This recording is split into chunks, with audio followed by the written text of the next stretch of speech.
Hey, everybody, and welcome back to another episode of Soul Focus Radio. This is your host, Martin Friedman, and I'm excited to be joined once again by our Vice President and Senior Consultant, Dustin Washington. What's up, Dustin? Hey, what's up, Martin? Hey, man, it's good to hear you. Good to hear your voice. Yeah, I was very, very blessed to actually be able to be in your physical presence about a week ago out in Seattle. That was awesome, man. It was awesome to see you, see the boys, see the whole family. It was wonderful. Yeah, it was beautiful to have you out here, man. Go watch some trains with Nico and just get to hang out and be in your presence. Beautiful couple of days to spend with you. Awesome. Yeah, it was really great. We've talked about this before, but as much as I love the virtual world, I don't have to leave my house. I don't have to travel as much. But there's just something different about being in the presence of other human beings, especially human beings that you love and care about. It's nothing replaces that physical presence.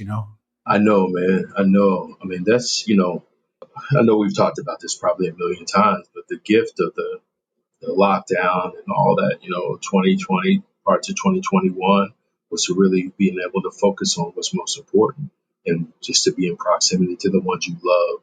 Spending time Exactly. with the ones you love is such a gift, Martin. Such a gift. Yeah, it really is. It really is a gift. I know that you and I and a lot of us, we really use this time, even as, through the suffering, we've talked about this many times, even through the suffering, that's been going on, just really taking the time to turn it inward.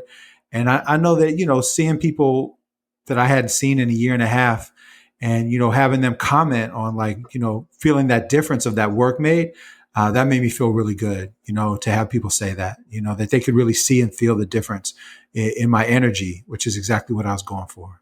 Yeah, I mean, of course, I've seen you probably more than they have, but Yes, you have.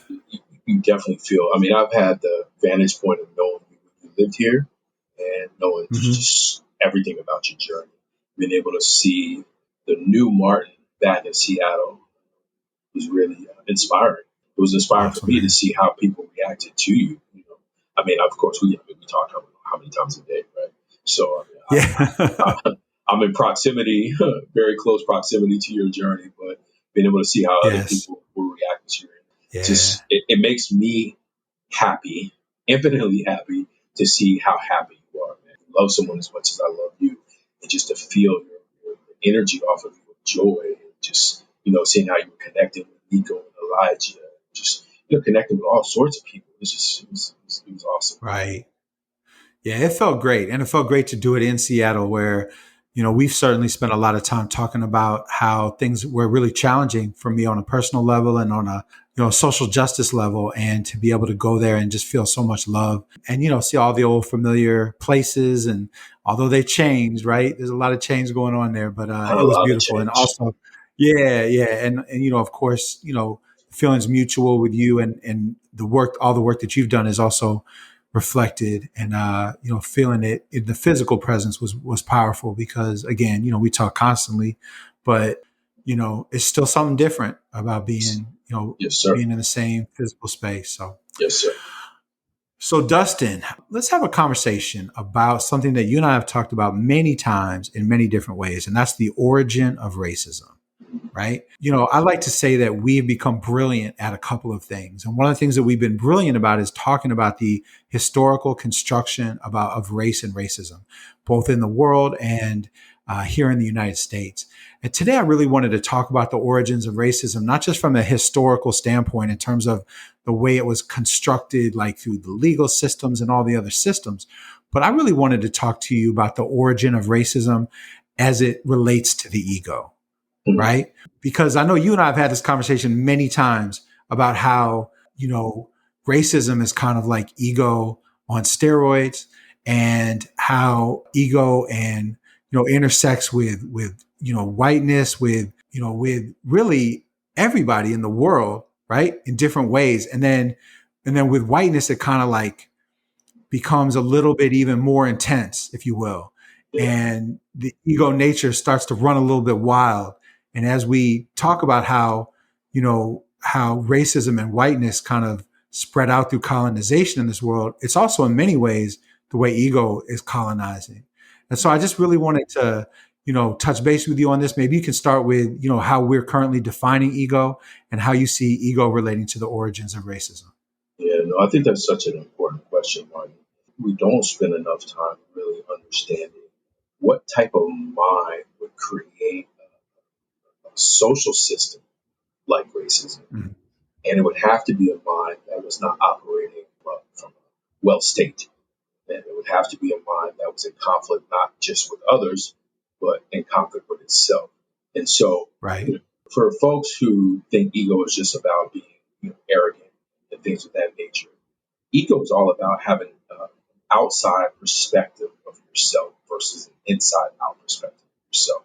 So it's based on messages that you receive from a very young age. Your ego starts to get constructed and developed, and it starts to encompass the identities that you're told you are, whether that's you're white, you're black, you're male, you're female, you're smart, you're dumb, you're pretty, you're ugly, whole host of identities that you start to think but are just, some might say, the false self. And Right.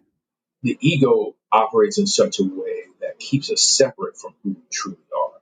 And so as you frame the initial question around the origins of racism, I think it's an unexplored arena in the conversation of racism. Especially as we think about moving towards solutions and wanting to end racism, not just fight against Right. racism, but to end racism. We keep appealing to the same mindset that created racism. And the truth is, many of us who are on the, if you will, the other side of racism, saying we want to end racism, are operating from our ego and haven't even recognized it.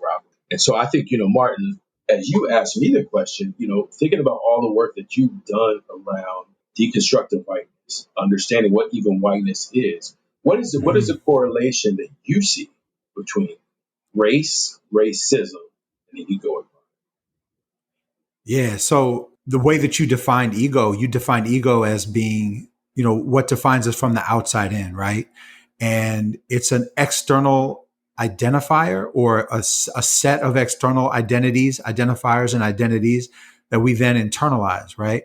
So I think, just the very idea that there's this decision made over time that we will subdivide human beings by phenotypes, by skin color, hair texture, and facial features, right? Now, you and I both know, and I would imagine many people listening to us, if not all, know that, genetically we're 99.98% the same, right? So literally, the people that decided to subdivide us based on race, as you know, because you studied this extensively, they didn't say, we're going to do this because it makes absolute sense scientifically. They said, actually, we're going to do this because it makes sense socially. They wouldn't say politically, probably they wouldn't have said politically, and they probably wouldn't have said, like economically. But when they did it, and, they were mirroring what was already happening, in different places of the world, especially what was, pretty much just becoming the United States, which had been the colonies. Right, And, they had seen this playing out already, but they were like, no, we're going to do this because it's going to be what they called serviceable to the human memory, which was really beneficial to people that would come to be called white. That's right, literally why race was invented scientifically, right? right, right. And so, Martin, as you say that, it brings forward a host of questions for me. And I know you're typically the interviewer, but if you don't mind, do you mind if I ask you a few questions? Because you just triggered a lot of thoughts for me. Is that cool? No, please, and I will be asking you a few questions as well. But let's do this. Let's show our liveness and flexibility in the moment. Well, Martin, we're thinking about the origins of racism and how racism came to Right. be, how the social sickness that impacts all of us it's come to influence every aspect of our life, how healthy we live, what type of neighborhoods we live, what type of food we consume, what is the air quality in our community. I mean, it impacts all of us. And most of us don't understand the ego. And so I guess I would want to ask you, Martin, why is it that we don't have a working understanding of the ego? Why do we just think the ego is just about being big headed and arrogant? Yeah, because if you were the ego, or if you were somebody that wanted to control other people for your benefit, wouldn't you want people to misunderstand you or misunderstand what it was you were doing? So I think about it this way. Imagine a group of people that really want to be in control, right? A pretty small group of people, they have economic and political motivations to be in control, right? They're looking for tools to control human beings. One of the ways to control human beings will be to give them an idea who they are, whether it's like a false idea, like we just talked about, made up around race, made up around gender identity. But we're going to start to define people externally, and they're not going to know it's coming externally. We're going to essentially say these messages over and over and over again, so it feels natural and it feels real, even when it's not.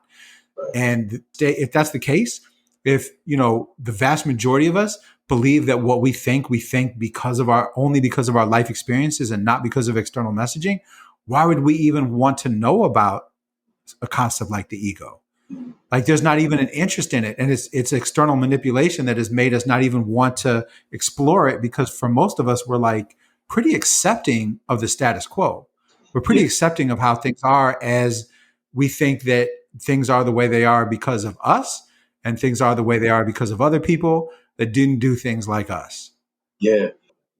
And so you have folks from like us who consider ourselves to be on the righteous side, operating from our ego, appealing to institutional people who are also operating from their ego, seeking to, create solutions to mass incarceration, housing Right. issues, the host of issues that we were seeking to address. And the fact that we weren't even conscious of the fact that we have an ego, let alone understanding the impact of the ego on the decisions we were making, how we were approaching, creating solutions and all that, is really breathtaking. So Right. when I think about being radical and going to the roots of a problem, I think it's critically important that we understand that racism evolved out of an egoic mind. If we're ever going to work to truly end racism, we need to get to Yes. the bottom line and understanding ego is what has driven racism. Because the truth is, Martin, as I understand the world today, let's say we did end racism today, because we're still Yes. locked in our ego, we would create something else to serve to separate out humanity and to control other people, 100%. to dominate other people. 100%. Now it's my turn to ask you a question. Do you think racism started, or do you think ego and racism started at the time, at the same time, or was ego around a lot longer? How long has ego been around for human beings? So ego's been around since essentially the dawn of humanity. If we think about any of our religious texts, the Bible, the Quran, they will talk about the devil and Satan. And Right. so ego has driven us to war. Ego has driven us to all the different forms of slavery that we've had throughout the history of humankind, to conquest, to exploitation, to jealousy, to fear, all of the things that religion talks about, the negative aspects of humanity. Ego has been around for at least the past 75,000 years in terms of our human experience. And so Mm, it was just a natural evolution that the collective ego, which is the sum total of all our egoic thinking, would naturally create something like racism. Racism was almost like the PhD of ego. mm, It was like, okay, mm. this is the high as it can go. And so we've seen it now. We're as high as it can go. You can't really create anything else but this. You can create other variations of something as wicked as racism, but this is as far as it can go naturally. Now, the job is for us to understand that ego created this madness. And until we can Right. have that conversation, we're not being radical as we ought to be. I know you have seen barriers around having this conversation. And I'd like you to maybe speak to what are some of the barriers, and just for those of us who want a new world, what have been some of the Yeah. common barriers you've seen? Yeah. So first of all, thank you for, clarifying that, right? Because I think one of the barriers, leads into to your answer. And one of the barriers I've seen is that ego leads to like a constant state of comparison, right? And a constant state of like separation, like, the way it plays out in in Eurocentric thinking. And when we talk about whiteness, we're not talking about white people, but when we think of the concept of whiteness, it's very linear, it's very either or, right? Right, It becomes very much us against them. And it becomes very much us not seeing ourselves in other people. right, So one of the reasons why I asked you that question is because if I had $1 for every time somebody had asked me in a training, or I heard somebody ask the question in a training, well, this isn't unique to whiteness. Human beings always dominate other human beings. Human beings have been taking other being slaves since the dawn of humanity, as you said. What about Genghis Khan? What about, Shaka Zulu? What about, the Mayans? What about all of these people in the world that were dominating and doing horrible things to other human beings that existed long before whiteness? And then the other thing I hear a lot is, what about the Han Chinese now? What about the Taliban? There's part of what ego does when we're trying to have this conversation is it's in a constant state of comparison, Mm. right? That's one of the main ways that I see it playing out. I mean, we could do a series of a 10 to 20 podcasts, each one being about a specific manifestation of ego and how it's gotten in the way of the social justice movement. And maybe we just landed on an idea, Dustin. but I think that what you're saying, what you said in terms of the origin is so important, because we're not saying that ego is unique to white people or unique to this time. That ego has existed in human beings dominating other human beings, for a long time. And that's been ego that's been around. But as you say, this is just sort of the quintessential, like the epitome, if you will, the epitome or the quintessentialness of ego is coming out because it's operating on a global scale that we haven't seen in those other historical examples. Absolutely, Martin. One of the things that became very clear to me as we think about the evolution of both racism, and the correlation with ego is when television came, that really exasperated the Hmm. egoic mind. It became a tool of perpetuating constant ego messages. So, I was back in New Jersey, and, my Hmm. grandfather loves Westerns. And so I was watching a Western, and I was watching it with a real critical eye. So, because I will often talk about the socialization of media from when I was young and what I consumed and how that shaped both my groundwater or my subconscious programming as well as the construction of my ego.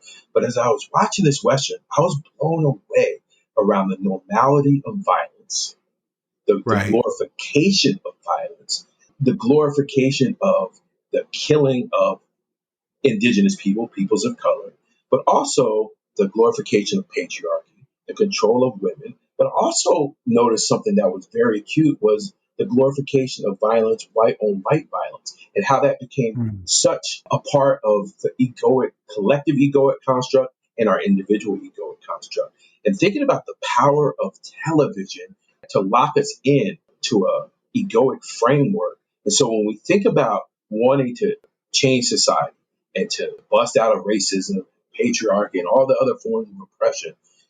The socialization process via mass media has done such a good job of locking us in. So even as we, rebel against certain aspects of racism, and now you add social media to it as well, there's a whole mechanism that this society has that is designed to reduce us back down to the lowest egoic common denominator.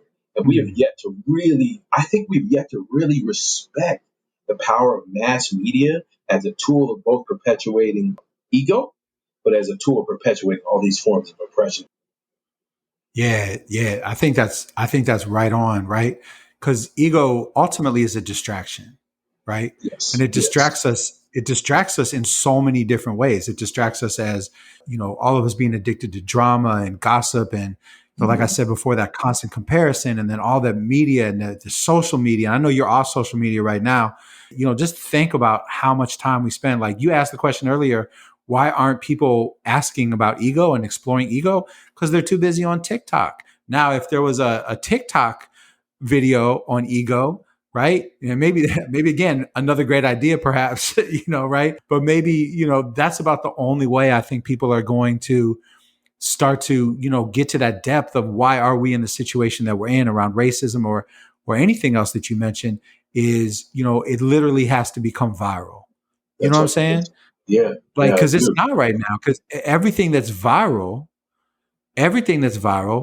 pun intended, is distracting us from the real task at hand. And the real task at hand is seeing ourselves in other people. It's leading with love, right? It's really, really hard to lead with love when you're an ego. I mean, I know you agree with that, right? No, Like absolutely. in many ways, would you say that love is the antidote to ego in many ways? Well, love is the antidote to ego, absolutely, because love takes us back to our original true self, our authentic self, our higher self, which is love. Love Mm. is the essence of the creator, and we are one with the creator. So absolutely.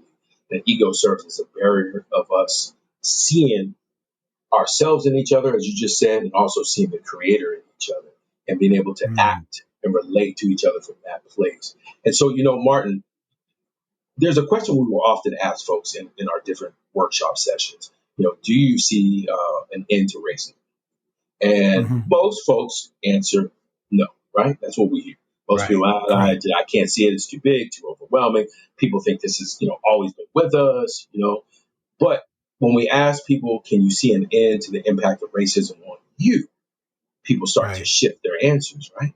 And so, Right. as I'm thinking about, the desire to get to the roots and the origins of racism, we ought to Right. start to do something that Mahdi told me to do back in 2015. And he told me to begin to study myself.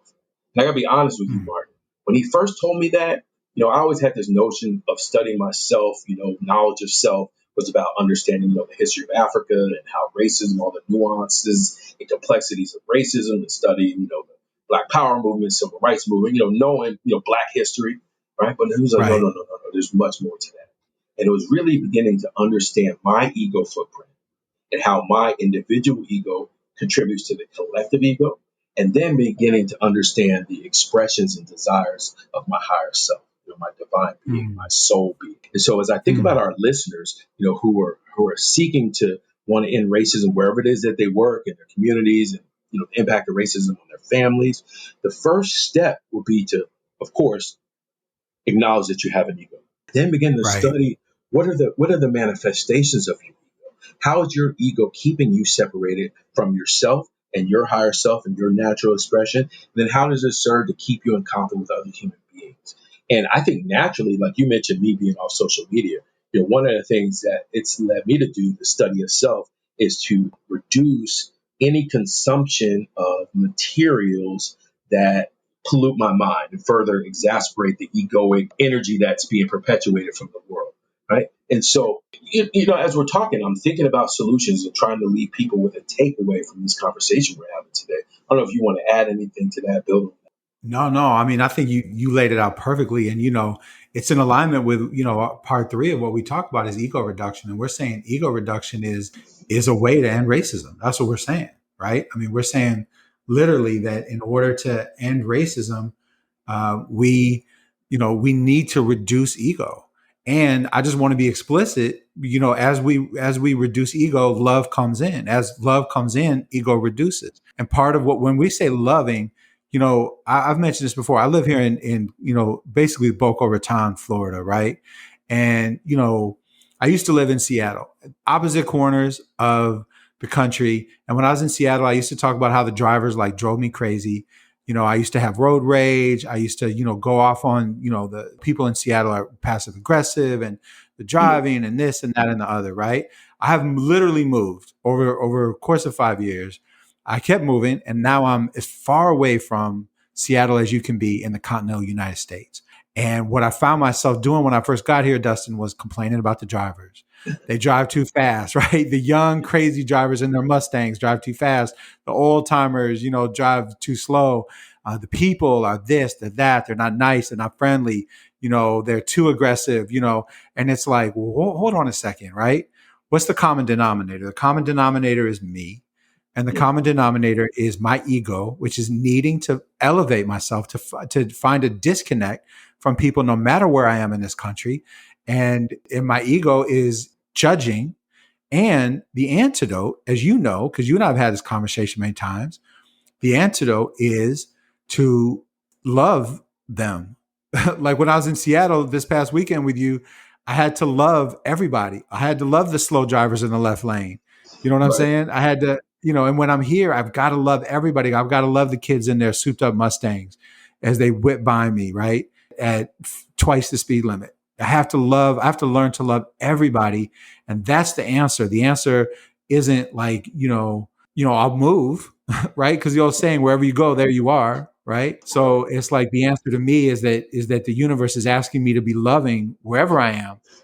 And that to me, that's translatable to disrupting the origins of racism, because the origins of racism created something where we stopped seeing ourselves in other people. And when you stop seeing yourself in other people, you stop loving people, You only love people that you have direct relationship to, and that's extremely problematic. And it's why we keep heading in the direction we're heading in.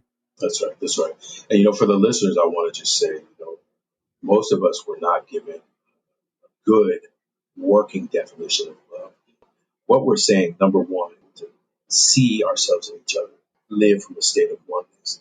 Number two, love is driven by wanting only the highest good for another person because that person is you.